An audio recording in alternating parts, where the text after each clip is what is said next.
There's many fictional characters you could never convince me to hate, but let's get into these four. Starting off right with one of the best early 2000s shows, Pretty Little Liars. Hannah Marin will always be my favorite in that entire show, no matter what. Not only was Hannah such a great friend, a lot of the times they couldn't help but do the things that A wanted them to do, but a lot of the time she tried to avoid it, if not putting herself in danger instead of her friend. There was definitely a very big comedic relief to Hannah, and I feel like a lot of that was the writers trying to make her this ditzy, dumb blonde. But I saw through to that. I saw through to how motivated she was in life, how smart she was, and how determined she was. She also had, if not one of the most healthiest relationships in that show with like a boyfriend.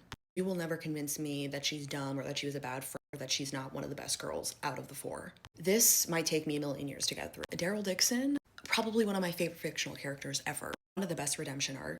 He is such a complex written character and sometimes hard to digest for people, but oh boy, did he become my favorite. The loyalty, the sacrifice, the amount of things that he was willing to do for everyone in the group, he became the glue of that group. And if Daryl was gone, it felt so unnatural and it did not feel right. Something about him, literally, when I think of The Walking Dead, I think of him. I obviously think of Rick, but oh boy, did Daryl Dixon make up what this Walking Dead universe was. You will never ever convince me that this is a bad character. So the way he just started to adapt to be a better person in the middle of an apocalypse, oh my god, is that insane. Who becomes a better person when the world is ending? Apparently Daryl Dixon does. Ryan Atwood, The OC, another beautiful, amazing 2000s show.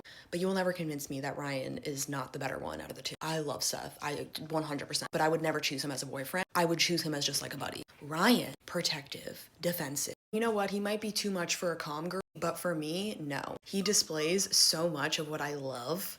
So loyal, and although Marissa was a victim in so many different ways, he was mainly a victim within their relationship a lot of the time. And the things that he put up with and handled, oh my god.